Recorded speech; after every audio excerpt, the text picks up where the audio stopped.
বন্ধুরা, আজকে আরেকটা নতুন রেসিপি নিয়ে এলাম। তোমরা একটু ধৈর্য ধরে দেখো, রেসিপিটা ভালো লাগবে তোমাদের দেখতে। প্রথমে কড়াইতে তেল দিয়ে দিলাম। হাওয়া দিচ্ছে না, তাই জন্য গ্যাসটা ধপ করছে। তেলটা গরম হতে হতে মাছটাতে নুন হলুদ মেখে নেব। মাছটা ধুয়ে রেখেছিলাম, এটা তোমাদের দেখাইনি। মাছটা নুন হলুদ মেখে নিলাম। এটা কাতলা মাছের গাদা সব।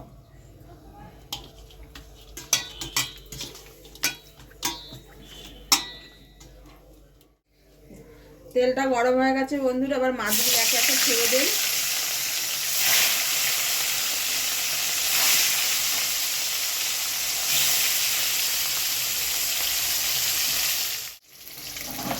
ও পিঠটা ভাজা হয়ে গেছে, এবার উল্টিয়ে দিলাম মাছটা। মাছটা ভাজতে ভাজতে কাঁচা পাকা টমাটোগুলো কেটে নেব।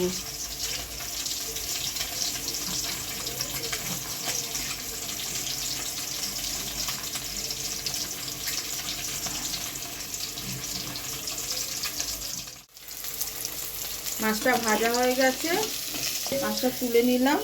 দিয়ে এবার বাদ বাকি মাছটা কড়াইতে দিয়ে দেবো।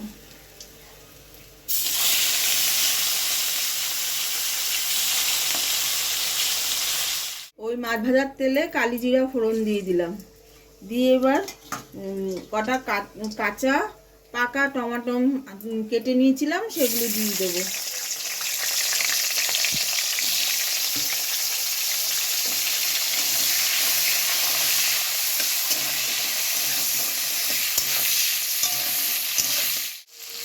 এই রান্নাটার মধ্যে আদা বাটা দেব না, দেব জিরের গুঁড়ো, হলুদ গুঁড়ো, লবণ আর লঙ্কার গুঁড়ো, ধনে গুঁড়োও দেবো না।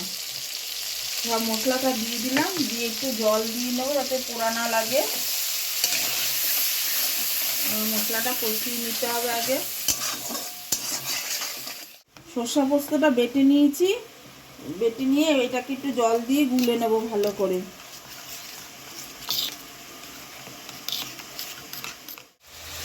মশলাটা কষানো হয়ে গেছে, দেখো মশলার তেল বেরিয়েছে।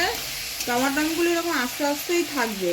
আর এই সর্ষে পোস্ত বাটার যে জল দিয়ে গুলেছিলাম, সেটা এবারে দিয়ে দেবো।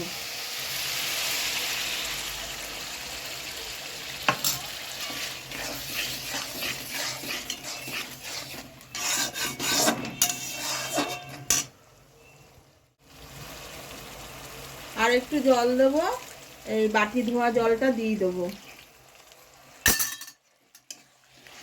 এবারে মাছগুলো একে একে দিয়ে দেবো।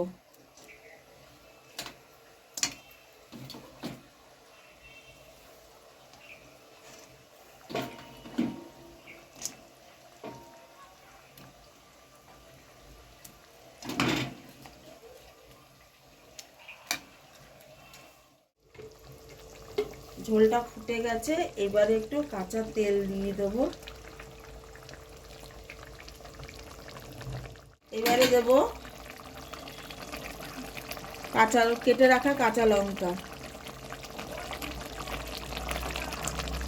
তারপর দেবো ধনে পাতা কুচি।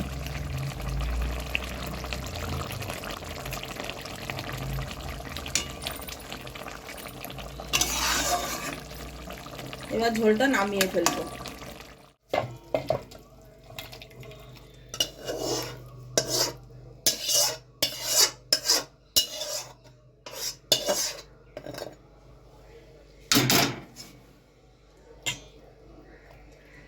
আমার রেডি হয়ে গেছে কাঁচা পাকা টমেটো দিয়ে সর্ষে পোস্ত বাটা দিয়ে কাতলা মাছ। তোমরা এভাবে করে খেয়ে দেখো, খেতে খুব ভালো লাগে।